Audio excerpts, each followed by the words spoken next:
A reading from the letter of St. Paul to the Hebrews.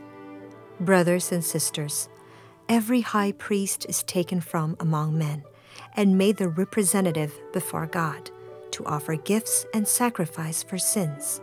He is able to deal patiently with the ignorant and erring, for he himself is beset by weakness, and so, for this reason, must make sin offerings for himself as well as for the people. No one takes this honor upon himself, but only when called by God, just as Aaron was.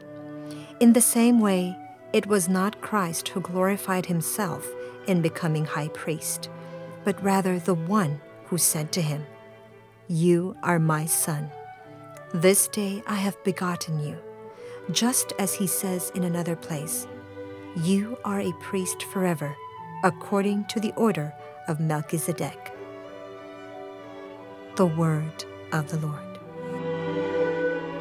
Our second reading for this Sunday comes from the letter to the Hebrews.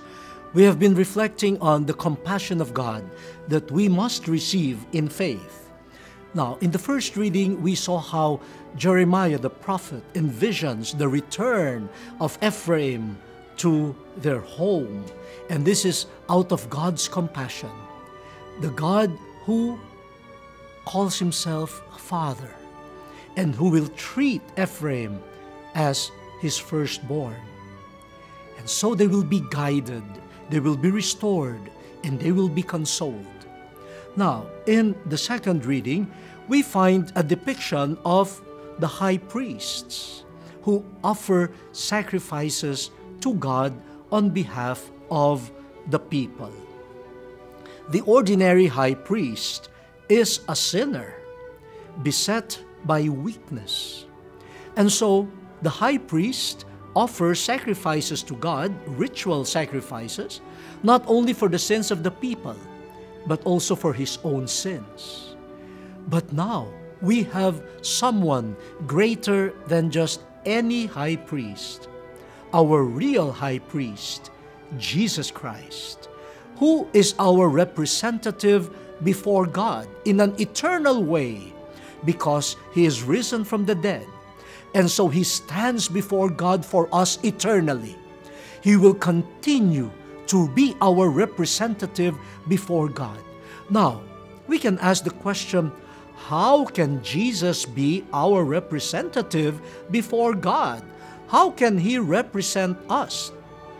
I'm sure many of you have heard the efforts of like our COMELEC, the Commission on Elections, to purify the party list system because some groups claim to be representatives of poor sectors, but in fact, upon investigation, they cannot and they fail to represent these groups. No? So representing a group is not just a matter of enlisting myself. You look for some characteristics to qualify a person as a real representative.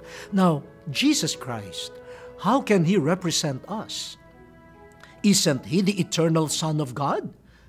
What does he know about us to be his representative?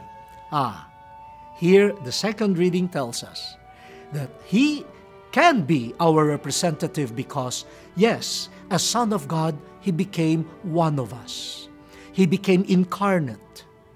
Just like any high priest, he was beset by our human weakness. He was tempted in every way that we are tempted. Because out of love, he assumed our condition. This is the compassion of Jesus the high priest. He does not know conceptually what we go through as human beings. He experienced our condition by being one of us.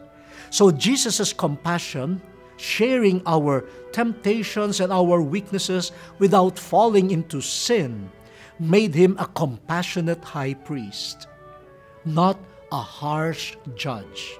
And because he is such a compassionate high priest, he can intercede for us to the Father, with the Father. And so, my dear brothers and sisters, I mean to ask you, are you aware and do you celebrate? No? Are you aware of the many times Jesus has exercised His compassionate love towards us? Do we celebrate those moments? Today, we are asked to recall the many times Jesus was our compassionate high priest.